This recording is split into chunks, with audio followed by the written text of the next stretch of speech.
मिल गया एक बड़ा सबूत, वो सबूत जो सब ढूंढ रहे थे। रिया कहती थी, उनके वकील कहते थे, उनके सीए कहते थे कि कोई ट्रांजैक्शन नहीं है अनयूजुअल। मुंबई पुलिस ने कहा कोई अनयूजुअल ट्रांजैक्शन नहीं है, कुछ ऐसा नहीं जहां धोखाधड़ी सामने आए, चीटिंग सामने आए, पैसे का बड़ा ट्रांजैक्शन नहीं है। अब मैं आपको एक सबूत देने जा रही हूँ, वो सबूत रिया के इरादों को तार तार करके दिखा देगा। जी हाँ, अब तक रिया का डायरेक्ट कोई सबूत नहीं आया है, इनडायरेक्ट उनके परिवार ने एफआईआर में लिखा है हमको डायरेक्ट कोई सबूत नहीं मिला। हाँ, ये मिला है कि रिया ने टिकट यूज़ किया या जो कुछ यूज़ किया, लेकिन डायरेक्ट रिया ने किसी से बात की हो, ऐसा कहा हो कि मुझे ये करना है या ये पैसा कितना है, ये पहली बार आ रहा है। मैं बताती हूँ। रिया ने सैमुअल मिरांडा से सुशांत के एफडी की डिटेल्स निकालने के लिए कहा था। मिरांडा ने अटैचमेंट भेजी रिया को, ये टाइम्स नाउ ने रिवील किया है, जिसमें सुशांत के एफडी और म्यूचुअल फंड्स, फिक्स डिपॉजिट और म्यूचुअल फंड्स का डिटेल था।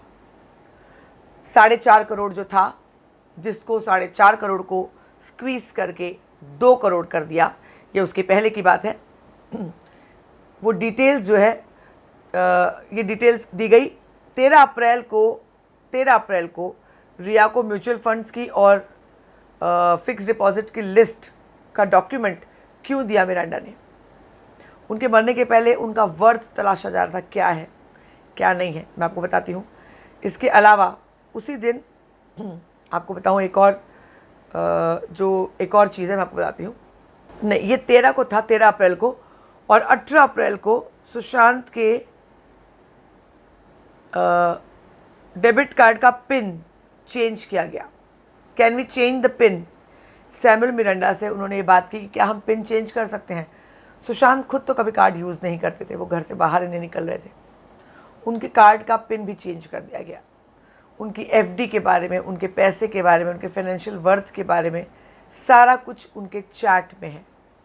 रिया के चैट्स जो उन्होंने अलग अलग लोगों से की है, उसमें उनका इरादा पूरी तरह से झलक रहा है, पूरी तरह झलक गया है। वो उनके पैसों के बारे में बात कर रही हैं, वो उनके एफडी के बारे में बात कर रही हैं, म्यूचुअल फंड के बारे में बात कर रही हैं, वो उनके कार्ड के पिन नंबर को चेंज करने की बात कर रही हैं।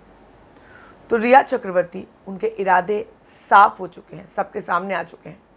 अब जब सब कुछ बीत गया है, अब भी रिया कुछ मानने से इनकार कर रही हैं। अब तक वो ये मान नहीं रही, उनके आसपास के लोग ये मानने को तैयार नहीं कि इतना बड़ा कुछ हो चुका है। आप क्या सोचते हैं इस बारे में ज़रूर बताएं। बने रहे मेरे साथ, लगातार खबरों का सिलसिला जारी है। मैं हूं आपकी होस्ट एंड दोस्त सरिता, और आप देख रहे हैं फीफा फूड्स। अगर सब्सक्राइब नहीं किया तो जल्दी से कर लीजिए, बेल आइकन भी दबा दीजिए।